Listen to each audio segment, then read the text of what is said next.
Hello student, welcome to this video. इस video में देखेंगे क्लास 10th के लिए सामाजिक विज्ञान का अभ्यास प्रश्न पत्र जो कि आपके 8 तारीख से शुरू हो चुके हैं। तो देखिए आपका पूरा पेपर रहेगा 75 अंक का और आपको घर के लिए पेपर दिए जा रहे हैं, तो आपको बहुत ही अच्छे से लिखना है ताकि आपके एक भी नंबर कटे नहीं। और अभी तक यदि चैनल को सब्सक्राइब और वीडियो को लाइक नहीं किया है तो कर लीजिए ताकि आपको अन्य विषयों के वीडियो भी मिल जाएँ। तो चलिए शुरू करते हैं। सबसे पहले बहुविकल्पीय प्रश्न देखेंगे। तो देखिए पहला प्रश्न है आपका, निम्नलिखित में से किस फसल को पीला सोना कहा गया है? तो इसका सही आंसर आपका है ब ऑप्शन, सरसों। सारे आंसर्स को आपको किस प्रकार से कॉपी में लिखना है वो मैं आपको लास्ट में वीडियो को बताऊंगी। इसके बाद नेक्स्ट है आपका, पूर्वी तट पर स्थित पत्तन जो अथा स्थानीय तथा अधिकतम गहराई का पतन है। तो इसका आपका सही आंसर है विशाखापट्टनम, यानी कि द ऑप्शन आपका बिल्कुल सही है। इसके बाद नेक्स्ट है, विश्वकोश नामक ग्रंथ की रचना किसने की थी? तो विश्वकोश नामक ग्रंथ की रचना आपके दिद्रो ने की थी, ऑप्शन आपका बिल्कुल सही है। इसके बाद नेक्स्ट है, द्वितीय विश्व युद्ध के दौरान निम्नलिखित देशों में से इसे धुरी शक्ति माना गया। तो देखिए जो ऑप्शन है आपके उनमें प्रिंटिंग मिस्टेक है। तो आपका जो सा ऑप्शन है वो सही है, फ्रांस की जगह आपका लेकिन जापान होना था, तो आप सही ऑप्शन लगाएंगे। इसके बाद नेक्स्ट है, शिक्षा किस सूची का विषय है? तो इसका सही आंसर है आपका समवर्ती सूची, सा ऑप्शन आपका बिल्कुल सही है। इसके बाद नेक्स्ट है आपका, औसत आय को अन्य किस नाम से जाना जाता है? तो इसका आपका सही आंसर प्रति व्यक्ति आय, यानी कि द ऑप्शन आपका बिल्कुल सही है। तो देखिए आपके जो विकल्पीय प्रश्न थे सारे कंप्लीट हो चुके हैं। अब देखेंगे रिक्त स्थान। 1 से लेकर 23 तक के सारे क्वेश्चन आंसर सहित देखने वाले हैं, तो वीडियो को बिल्कुल भी स्किप मत करिएगा। एक एक क्वेश्चन को अच्छे ध्यान से देखिएगा और आंसर अपनी कॉपी पर लिखिएगा। तो देखिए आपका पहला प्रश्न है, वे संसाधन जो निर्जीव वस्तुओं से बने हैं रिक्त स्थान संसाधन कहलाते हैं। तो आपका इसका सही आंसर है अजैव संसाधन, तो आपको लिखना है अजैव संसाधन। इसके बाद नेक्स्ट है, छोटा नागपुर क्षेत्र में मुंडा और संथाल जनजातियों के पेड़ रिक्त स्थान की पूजा करते हैं। तो इसमें है आपका महुआ और कदम के पेड़ों की पूजा करते हैं, तो आप लिखेंगे महुआ और कदम के पेड़। इसके बाद नेक्स्ट है आपका, भारत के रसायन उद्योग का एशिया महाद्वीप में रिक्त स्थान है। तो इसमें आपका लिखना है तीसरा स्थान है। इसके बाद नेक्स्ट है, बेल्जियम रिक्त स्थान महाद्वीप का एक छोटा सा देश है। तो इसमें आपका है यूरोप। इसके बाद नेक्स्ट है, मानव विकास की रिपोर्ट रिक्त स्थान संस्था जारी करती है। तो इसका आपका आंसर है संयुक्त राष्ट्र। इसके बाद नेक्स्ट है आपका, मनरेगा में रिक्त स्थान दिन के रोजगार की गारंटी दी गई है। तो इसका आंसर है आपका एक वित्तीय वर्ष में कम से कम 100 दिनों की। तो इस प्रकार से आप आंसर लिखेंगे। सारे आंसर्स लिखे हुए मैं नीचे आपको लास्ट में वीडियो के बताऊंगी। इसके बाद नेक्स्ट है, सत्य और असत्य। तो सत्य असत्य में पहला आपका, निश्चालन से बनी मृदा लेटेनाइट मृदा कहलाती है। तो यह आपका सत्य है। इसके बाद नेक्स्ट है, भारत चीन के बाद चावल का सबसे बड़ा उत्पादक देश है। तो यह भी आपका सत्य है। इसके बाद नेक्स्ट है आपका, 1953 में वायु परिवहन का राष्ट्रीयकरण किया गया था। तो यह भी आपका सत्य है। नेक्स्ट है, चंडीगढ़ केंद्र शासित प्रदेश है। तो यह भी आपका सत्य है। इसके बाद नेक्स्ट है आपका, खुली बेरोजगारी को छिपी बेरोजगारी भी कहते हैं। तो यह आपका असत्य है। इसके बाद नेक्स्ट है, भारत में करेंसी नोट भारतीय स्टेट बैंक जारी करती है। तो यह भी आपका असत्य है। तो इस प्रकार से आपके सत्य और असत्य कंप्लीट हुए। इनको आप अच्छे से कॉपी पे लिख लीजिए। इसके बाद है आपकी सही जोड़ियाँ। तो सही जोड़ी में पहली आपकी, रबड़ का सबसे बड़ा उत्पादक राज्य। तो इसकी जोड़ी आपकी बनेगी केरल से। सारी जोड़ी को अच्छे से लिखना है आपको। दूसरा है, उगते सूर्य की किरणें। तो इसकी जोड़ी बनेगी आज़ादी मिलना। इसके बाद आपका होगा इधर रविंद्रनाथ टैगोर। तो रविंद्रनाथ टैगोर की जोड़ी बनेगी भारत माता से। और सरकार का बेहतर रूप, तो इसकी जोड़ी बनेगी आपकी लोकतांत्रिक से। इसके बाद है, आय और उपभोग का अंतर। तो इसकी जोड़ी आपकी बनेगी बचत से। और लास्ट आपका, सरकार द्वारा प्रतिबंधों को हटाना। तो इसकी जोड़ी बनेगी आपकी उदारीकरण। सरकार द्वारा प्रतिबंधों को हटाना उदारीकरण कहलाता है। तो इस प्रकार से सही जोड़ी आपकी कंप्लीट हुई। इसके बाद आपके आते हैं एक वाक्य में उत्तर। तो पहला आपका है, टिहरी में किसानों द्वारा कौन सा आंदोलन चलाया गया? इसका आपका आंसर है नर्मदा बचाओ आंदोलन। तो आपको लिखना है नर्मदा बचाओ आंदोलन। इसके बाद नेक्स्ट है, हौज खास का निर्माण किसने किया था? तो इसका आंसर है आपका अलाउद्दीन खिलजी। तो आप लिखेंगे अलाउद्दीन खिलजी। इसके बाद नेक्स्ट है, भारत का कौन सा नगर इलेक्ट्रॉनिक उद्योग की राजधानी है? तो बेंगलोर जो है वो आपका इलेक्ट्रॉनिक उद्योग की राजधानी है। इसके बाद नेक्स्ट है, भूमध्य सागर के पूर्व में स्थित देशों को क्या कहते हैं? तो इसे कहते हैं उत्तर पूर्वी एशियाई देश। आप लिखेंगे उत्तर पूर्वी एशियाई देश। इसके बाद नेक्स्ट है, नई आर्थिक नीति कब लागू की गई? तो 1991 में नई आर्थिक नीति ये लागू की गई थी। इसके बाद नेक्स्ट है, बहुराष्ट्रीय कंपनियों द्वारा किए गए निवेश को क्या कहते हैं? तो बहुराष्ट्रीय कंपनियों द्वारा किए गए निवेश को विदेशी निवेश कहते हैं। इस प्रकार से आपके जो एक वाक्य में उत्तर थे वो भी कंप्लीट हुए। इसके बाद देखेंगे आपके क्वेश्चन आंसर। तो 6वें नंबर का क्वेश्चन है आपका एजेंडा 21 क्या है, इसकी मुख्य उद्देश्य लिखिए। और 8वें में आपका है संसाधनों के अति दोहन से उत्पन्न कोई 2 समस्याएं लिखिए। तो ये आपका 2 नंबर का है, तो इसको आपको अच्छे से लिखना है। देखिए इसका आंसर देखते हैं। तो देखिए आपको इस प्रकार से उत्तर पुस्तिका दी जाएगी, तो आपको किस प्रकार से लिखना है, तो देखिए अच्छे से लिखिएगा, आपके एक भी नंबर नहीं कटेंगे। तो यहाँ पे आपको अपना नाम लिखना है, यहाँ पे आपको पिता का नाम लिखना है, यहाँ पे आपको अपना रोल नंबर शब्दों में लिखना है और यहाँ पे आपको अंकों में लिखना है। यहाँ पे अपनी क्लास लिखिएगा और यहाँ पे आपको अपना सेक्शन जो भी है आपका सेक्शन बी सेक्शन वो लिखेंगे। यहाँ पर दिनांक लिखिएगा, यहाँ पर डे और यहाँ पर सब्जेक्ट और यहाँ पर पूर्णांक लिखिएगा और यहाँ पर आपको स्कूल का नाम लिखना है। ये सब फिल करके आप कॉपी पर लिखना शुरू कीजिएगा। यहाँ ऐसे आपको लिखना है, तो देखिए आपके एक भी नंबर नहीं कटेंगे। तो ये देखिए प्रश्न क्रमांक 1 के उत्तर इस प्रकार से लिखिएगा। इसके बाद आपको इस प्रकार से उत्तर लिखने हैं। देखिए सारे उत्तर देख लीजिए और इस प्रकार से आपको प्रश्न क्रमांक 2 के उत्तर लिखना है और इस प्रकार से आपको प्रश्न क्रमांक 3 के सत्य और असत्य लिखना है और प्रश्न क्रमांक 4 के आपको इस प्रकार से उत्तर लिखने हैं। इसके बाद एक वाक्य में उत्तर आपको इस प्रकार से लिखने हैं। सारे उत्तर लिख लीजिएगा। इसके बाद आपका 6वें नंबर का प्रश्न था संसाधनों के अति दोहन से उत्पन्न समस्याएं लिखनी थी आपको कोई 2। तो आप इस प्रकार से लिखिएगा। पहली आपकी अनवीकरणीय संसाधनों का शीघ्र समाप्त होना। तो इसमें आप लिखेंगे संसाधनों के अति दोहन से अनवीकरणीय संसाधन जैसे जीवाश्म ईंधन, खनिज और वन्य जीव जल्दी ही समाप्त हो सकते हैं। इससे आने वाली पीढ़ियों को इन संसाधनों का उपयोग करने का अवसर नहीं मिलेगा। नेक्स्ट आप हेडिंग डालेंगे पर्यावरण प्रदूषण, फिर लिखेंगे संसाधनों के अति दोहन से पर्यावरण प्रदूषण भी होता है। उदाहरण के लिए जीवाश्म ईंधन का जलने से वायु प्रदूषण होता है जो स्वास्थ्य समस्याओं का कारण बन सकता है। इस प्रकार से आपको 6वें का उत्तर लिखना है। इसके बाद नेक्स्ट आपका क्वेश्चन है, तो देखिए नेक्स्ट है आपका पारिस्थितिक तंत्र किसे कहते हैं और इसके 8वें का आपका है वन्य जीव संरक्षण अधिनियम में संकटग्रस्त जातियों को बचाने हेतु कोई 2 कानून लिखिए। तो इसका आंसर देखेंगे। और 8वें नंबर का प्रश्न है आपका स्वर्णिम चतुर्भुज महाराजमार्ग की कोई 2 विशेषताएं लिखिए। और 8वें में आपका देश की पहली रेलगाड़ी कब और कहां तक चलाई गई। तो इन दोनों के आंसर देखेंगे। तो देखिए आपके 7वें नंबर के प्रश्न का उत्तर ये रहा। किसी भी जीव के बाहरी पर्यावरण के घटकों में भौतिक एवं जैविक घटक दोनों सम्मिलित हैं। किसी जीव के भौतिक और जैविक घटकों की क्रिया और उनमें परस्पर क्रिया का संबंध एक तंत्र की संरचना करते हैं जिसे पारिस्थितिक तंत्र कहते हैं। इस प्रकार से आपको पारिस्थितिक तंत्र की परिभाषा लिखनी है। इसके बाद आपका 8वें नंबर के प्रश्न का उत्तर है, इस प्रकार से लिखिएगा। पहले आप डालेंगे स्वर्णिम चतुर्भुज महाराजमार्ग की 2 विशेषताएं। इसके पहले आपकी होगी इस महाराजमार्ग का प्रमुख उद्देश्य भारत के मेगा सिटी के मध्य की दूरी व परिवहन समय को न्यूनतम करना है। इसके बाद नेक्स्ट आप लिखेंगे इस परियोजना के तहत 2 गलियारे प्रस्तावित हैं। प्रथम उत्तर दक्षिण गलियारा जो श्रीनगर को कन्याकुमारी से जोड़ता है तथा द्वितीय जो पूर्व पश्चिम गलियारा जो सिलचर असम तथा पोरबंदर गुजरात को जोड़ता है। इस प्रकार से आपको 8वें नंबर के प्रश्न का उत्तर लिखना है। इसके बाद नेक्स्ट क्वेश्चन देखेंगे। तो देखिए इसके बाद आपका 9वें नंबर का प्रश्न है कच्चे माल के आधार पर उद्योगों के प्रकारों को लिखिए। इसके अथवा का है आपका सूचना प्रौद्योगिकी किसे कहते हैं। और 10वें नंबर का प्रश्न है आपका चंपारण सत्याग्रह कब और क्यों चलाया गया। और इसके अथवे का है आपका अल्लूरी सीताराम रज्जू कौन थे। तो इन दोनों के आंसर देखेंगे। तो देखिए आपके 9वें नंबर के प्रश्न का उत्तर इस प्रकार है। पहला आप लिखेंगे कृषि आधारित उद्योग जिन्हें कच्चा माल कृषि उत्पाद से प्राप्त होता है जैसे सूती वस्त्र उद्योग। दूसरी आप लिखेंगे खनिज आधारित उद्योग जिन्हें कच्चा माल खनिजों से प्राप्त होता है जैसे लोहा इस्पात उद्योग। और तीसरी आप लिखेंगे वन आधारित उद्योग जिन्हें कच्चा माल वनों से प्राप्त होता है जैसे कागज उद्योग। इस प्रकार से 9वें नंबर के प्रश्न का उत्तर लिखिएगा। इसके बाद 10वें नंबर के प्रश्न का उत्तर है आपका चंपारण सत्याग्रह 1917 में चलाया गया था।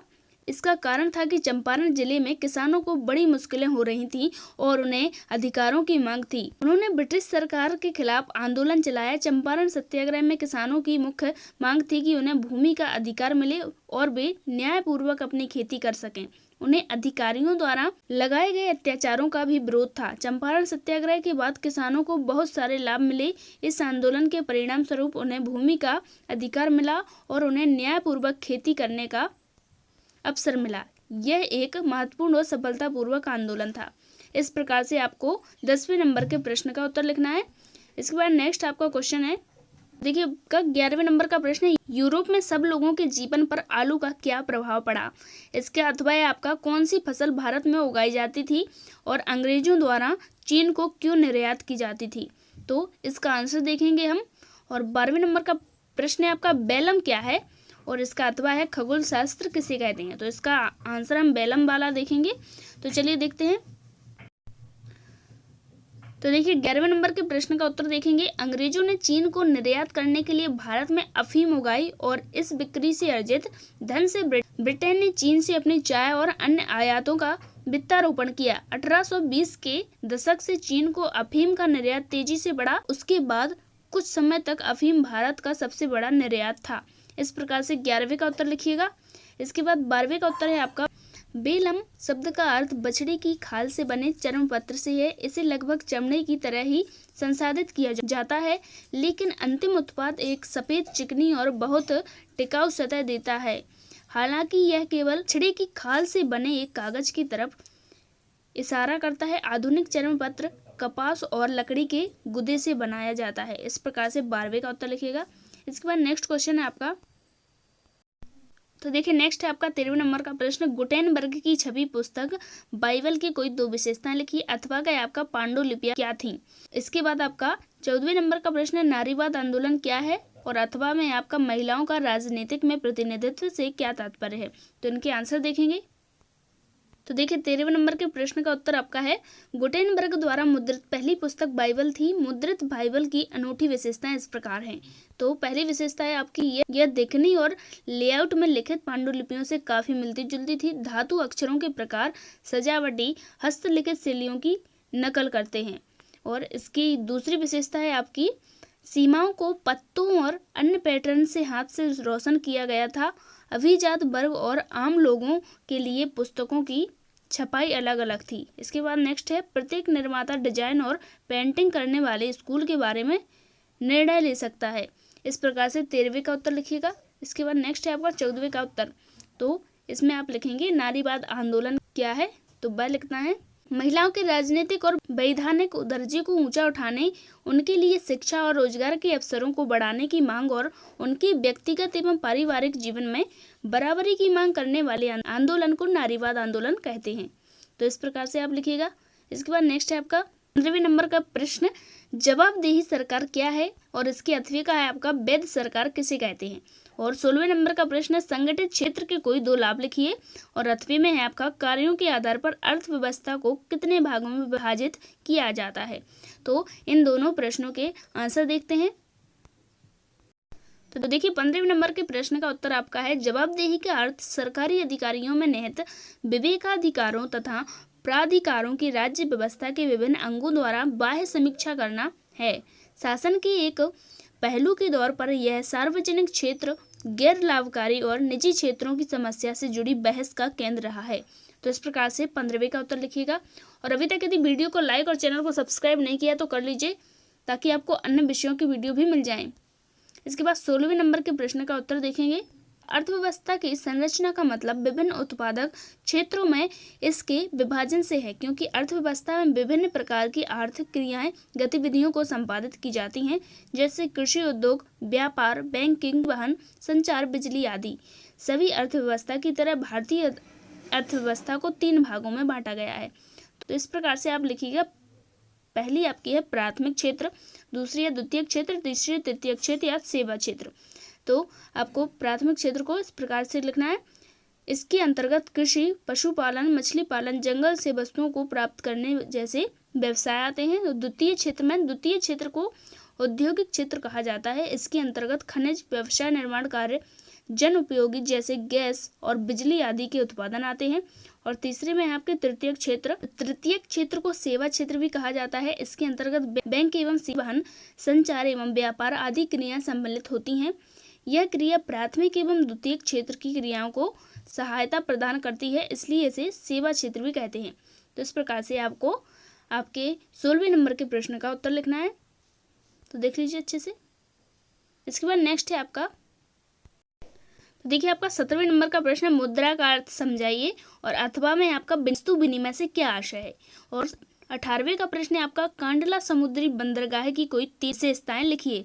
और इसके 8वें का आपका है, यातायात और संचार के साधन देश के औद्योगिक विकास में किस प्रकार सहायक होते हैं। तो इन दोनों के आंसर देखेंगे। तो देखिए 17वें नंबर के प्रश्न का उत्तर आपका, मुद्रा पैसे या धन के उस रूप को कहते हैं जिससे दैनिक जीवन में क्रय और विक्रय होती है। इसमें सिक्के और कागज के नोट आते हैं। आमतौर से किसी देश में प्रयोग किए जाने वाली मुद्रा उस देश की सरकारी व्यवस्था द्वारा बनाई जाती है। मसलन भारत में रुपया व पैसा मुद्रा है। इस प्रकार से आपको 17वें का उत्तर लिखना है। इसके बाद 18वें का उत्तर देखेंगे, कांडला समुद्री बंदरगाह की कोई 4 विशेषताएं। तो पहली विशेषता आपकी है, तो देखिए आपको कोई 3 विशेषताएं लिखनी है, तो आप इनमें से कोई 3 लिख सकते हैं अपने अनुसार। तो पहली आपकी, कच्छ में कांडला आज़ादी के तुरंत बाद विकसित किया गया पहला बंदरगाह था।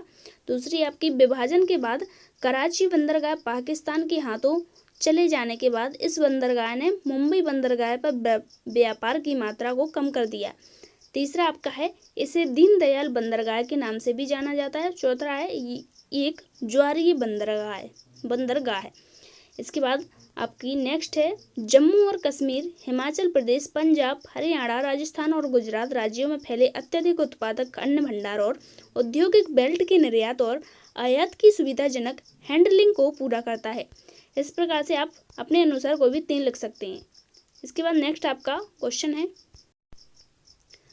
तो देखिए 19वें नंबर का प्रश्न है, ब्रिटेन की महिला कामगारों ने स्पिनिंग जेनी पर हमले क्यों किए।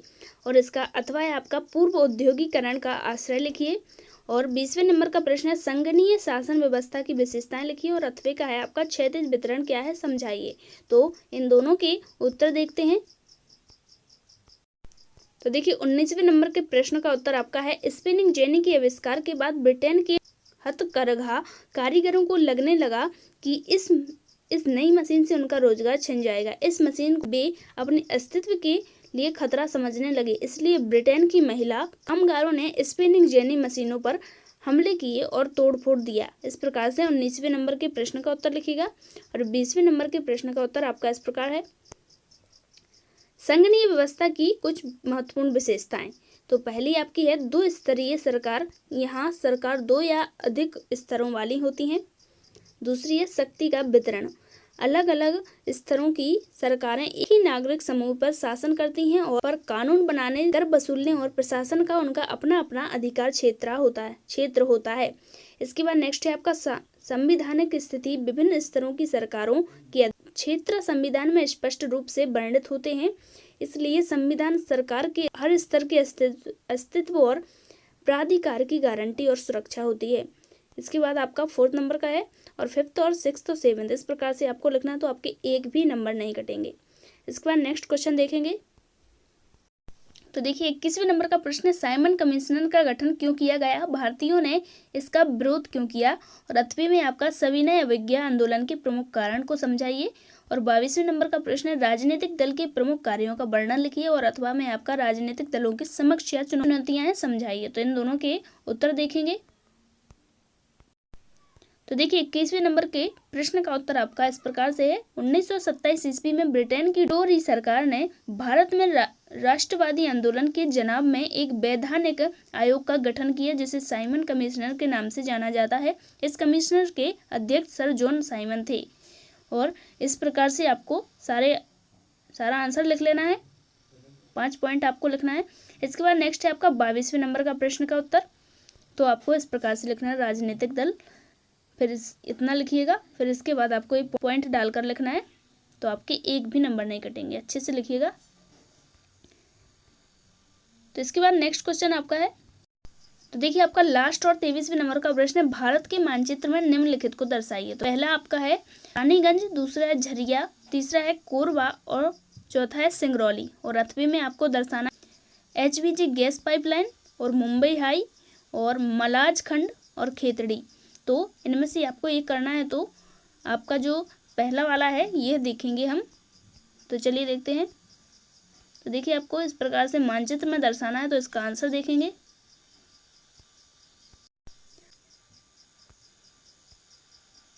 इस प्रकार से आप यहाँ पर सिंगरौली, झरिया, रानीगंज और इस प्रकार से आपको अच्छे से दर्शा देना है। देखिए यदि आपने पूरा का पूरा यदि ऐसा ही लिखा ना, तो आपके 75 में से एक भी अंक कमेंगे, आपको पूरे 75 में से 75 ही मिलेंगे। तो देखिए आपके 1 से लेकर पूरे 23 तक के सारे क्वेश्चन आंसर हमने देख लिए हैं। और अभी तक वीडियो को लाइक और चैनल को सब्सक्राइब नहीं किया है तो कर लीजिए। मिलते हैं नेक्स्ट वीडियो में। Thanks for watching.